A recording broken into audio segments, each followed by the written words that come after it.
Ever felt utterly ripped off by a faulty product? Or maybe you've been subjected to misleading advertising. We've all been there, that sinking feeling of helplessness when a company seems to be ignoring your rights. Well, buckle up, Buttercup, because today we're diving headfirst into the wild, wacky, and sometimes wonderfully absurd world of consumer rights. Prepare to be amazed, amused, and maybe even a little bit outraged.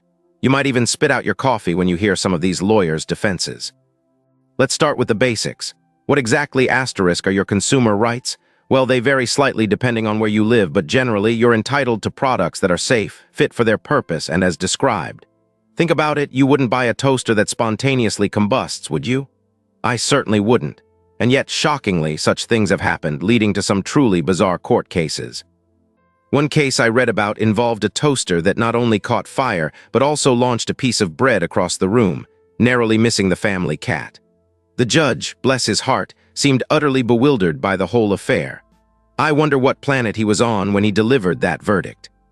Now let's talk about faulty goods. If you buy something that's broken or doesn't work as advertised, you have the right to a repair, replacement, or refund.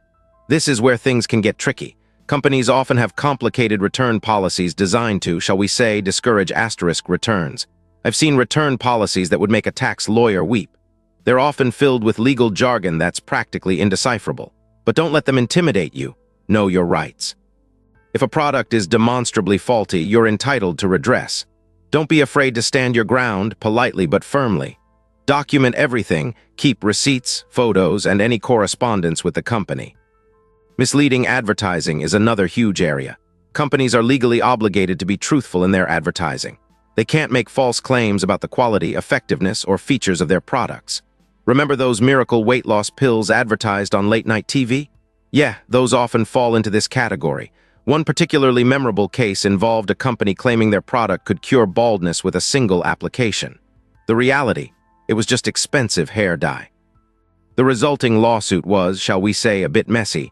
The lawyer's defense: the customer misunderstood the product's capabilities. I'm still trying to process that one. Contracts are another crucial aspect of consumer rights. Before you sign anything, read the fine print. I know it's tedious, but it's essential. Many contracts contain clauses that limit your rights or shift the responsibility onto you. Be aware of these clauses. If you're unsure about anything, seek legal advice. It's better to be safe than sorry. I've seen contracts so convoluted, so full of loopholes and legal jargon, that they'd make a seasoned lawyer pull their hair out.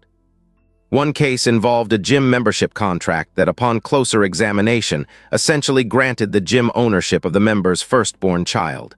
I'm not kidding. The judge, to his credit, threw that one out immediately. Let's not forget about data privacy.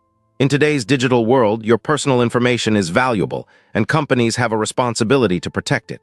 Be aware of how companies collect, use, and share your data. Read their privacy policies. Yes, I know, another tedious task, but a necessary one. Understand your rights regarding data breaches and what steps you can take if your information is compromised. Ignoring your data privacy can lead to some serious problems down the road, from identity theft to financial loss. And believe me, cleaning up that mess is far more time-consuming than reading a privacy policy. Now, what happens if you've exhausted all other options and the company still refuses to cooperate? That's where legal action comes into play. This isn't always necessary, but sometimes it's the only way to get justice. Before you jump into a lawsuit, consider mediation or arbitration. These are less formal and often more cost-effective ways to resolve disputes. However, if those fail, you may need to hire a lawyer. Choosing the right lawyer is crucial. Do your research. Read reviews. Make sure they have experience in consumer rights cases. And of course, be prepared for the potentially lengthy and expensive process of litigation. Remember the case of the exploding toaster? Well, the lawyer for the toaster company argued that the plaintiff had misused the appliance by attempting to toast a frozen turkey. A frozen turkey. In a toaster, the sheer audacity of the defense is almost comical, but it highlights the importance of having strong evidence to support your claim.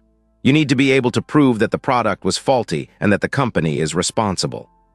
Consumer rights are complex and constantly evolving. Staying informed is key. Read consumer protection laws in your area. Familiarize yourself with the resources available to you. Many government agencies offer assistance to consumers. Don't be afraid to seek help if you need it. There are many organizations dedicated to protecting consumer rights. They can provide advice, support, and even legal representation. So the next time you encounter a faulty product or misleading advertising, don't just shrug your shoulders and accept it.